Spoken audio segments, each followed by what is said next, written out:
Hello everyone, welcome to IoT Frontier. My name is Hariharnath. In this video, we'll look into the method on how to run an OPC UA server on ESP32 and monitor the temperature sensor data by connecting this OPC UA server using OPC UA client. Don't worry if you don't have the temperature sensor with you. I'll show you how you can simulate those values at the end of this video.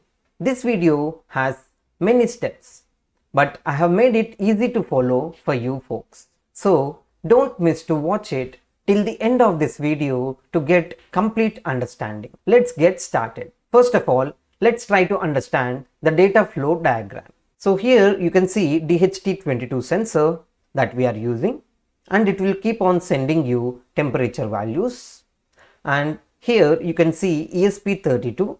So ESP32 in this program will be working as two things. One, as a data acquisition system where the DHT22 sensor data will be accepted, and then it also runs OPC UA server on it, so that whenever there is some clients like UA expert that connects to OPC UA server, it can fetch the data of DHT22 sensor. Now let's see some prerequisites in terms of hardware. So hardware, you need ESP32 board, micro USB to USB cable to connect to your laptop, and then DHT22 sensor. As I mentioned earlier, even if you don't have any temperature sensor, I'll guide you how to simulate those values at the end of this video. Now let's look into the softwares. The software that we need is VS Code, ESP-IDF extension. In this tutorial, we'll be using ESP-IDF framework for running the OPC UA server on ESP32. If you are new to the ESP-IDF programming, I strongly suggest you to first watch my previous video on how to install and get started with ESP-IDF using VS Code. Then we need to download Git desktop. I'll go to Google and search for Git install. So go to the downloads, and here click on Windows if you are using Windows, and click here to download, and then it will be downloaded. So I have already downloaded and installed it. It's a straightforward installation. And then so after installation of Git, next thing that we need to do is go to the GitHub page, from where we are going to clone the program which enables us to run OPC UA server. So this is the GitHub repository. First thing that you need to do is click on this code and copy this Git link. Once you have copied this Git link, you need to open VS Code.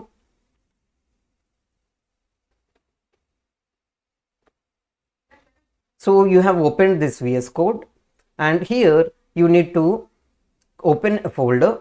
So select one of the folder that you want to run. So I'll use this folder, and then click on terminal and open a new terminal. So here run git clone and paste the URL. So what it will do is it will clone the Git repository. Now you can see you have this folder. So just open cd OPC UA ESP. So once you have done this, you can again go to open folder and select the particular folder that you want to run. Then it will open this folder. After this, click on ESP-IDF Explorer, and so here under select project you can click on this, and then you also need to connect your ESP32 now using the USB port. Try to connect to your ESP32 onto your laptop, and next you need to select the flash method. I'll use UART, and then I'll select the port. It will automatically show the COM3 or some other COM port that it is having. Next, click on select the device target, select the ESP32 and select ESP32 chip. Now you can see the target of ESP32 has been set. So now you need to click on SDK configuration editor so that you can change your Wi-Fi credentials, because your ESP32 has to connect to your Wi-Fi and you need to provide your Wi-Fi SSID. So search Wi-Fi. So you will see SSID and password. So I'll type my Wi-Fi. Once this is done, click on save. After that, if you have any existing build, you can click on full clean. It will delete the build folder. So after full clean, you can click on this option where it will do 3 features. One is build, flash and monitor. So I have clicked it. First, it will try to build the program. So in the meanwhile, if you also wanted to connect the DHT22 sensor, you can do that.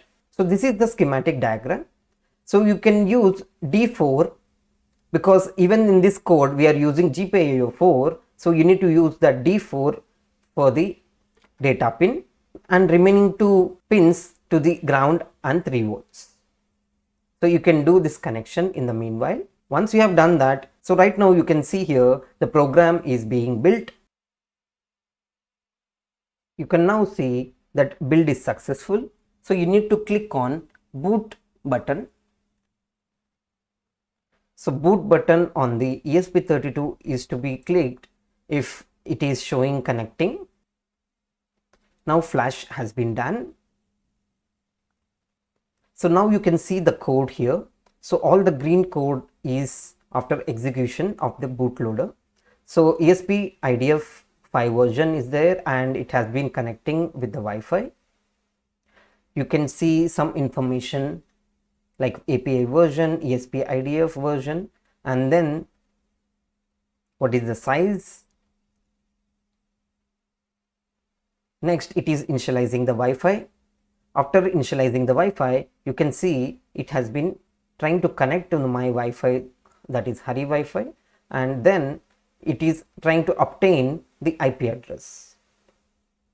So in the code, it will do first the time synchronization and then it will fire up OPC UA server, and it got the IP address as well, that is this IP. So now you need to copy this IP address. So once you have copied this, next thing is you need to monitor the temperature changes using OPC client. So that OPC client is nothing but your UA expert. So search for UA expert. So you will see unified automation. Click on this and click on downloads. You can click on OPC UA clients and click on OPC UA expert. So it will be asking you for logging in or signing in. So once you do that, you will be able to see this page.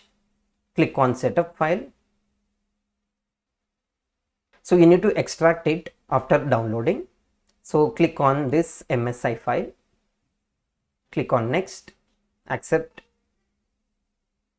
and install. Now click on finish. So you can open UA expert. So this is the user interface of UA expert. You need to click on this plus button to add the server. There are few other servers that I have already added. So I'll remove and show you from scratch. Before this, whenever you are first time installing UA expert, it will ask you to download or create the certificate. You can just enter your name or organization name and click on OK.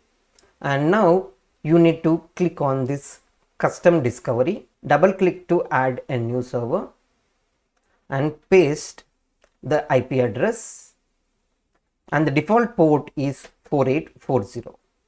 So this is the complete IP that you need to use.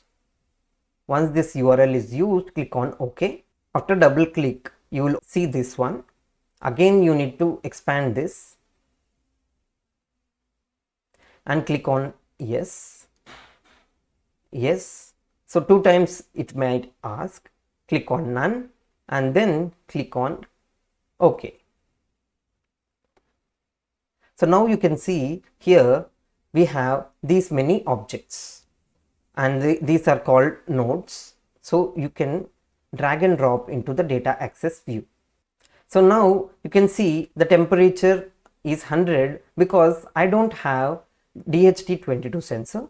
But as I promised in the beginning, even though if you don't have DHT22 sensor, you can simulate those values.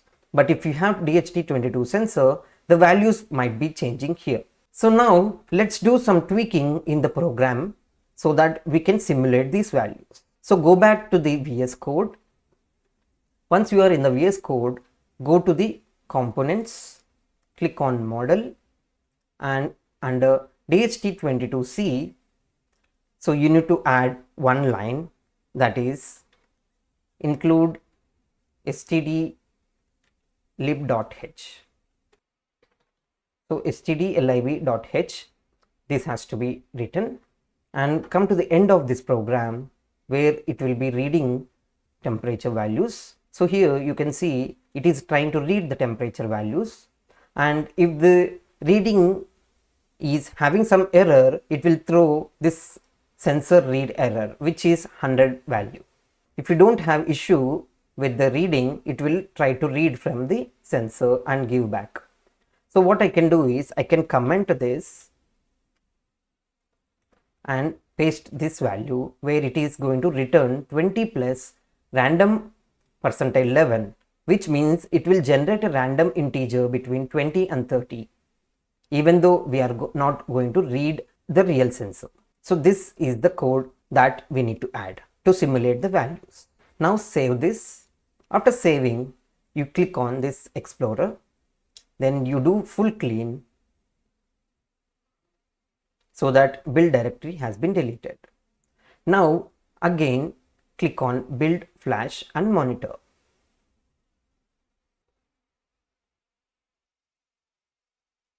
Now you can see the build has been completed. I need to click on boot and then it will start writing the code. So now flash has been done. So it has already started monitoring. So you can see the time synchronization is done and the Wi-Fi is connected and the IP address of the same is seen here. So you can go back to the UA expert. And now you can see the values of 22, 27, and it keeps on changing, right? So this is how you can simulate the values from 20 to 30 as per the small tweak that we have done in the code. And that's it. You now have OPC UA server running on a ESP32 board. I hope this video has been helpful. If yes, please type helpful in the comment section below and smash that like button. I have also made a video on how to build a real-time ESP32 dashboard with WebSockets.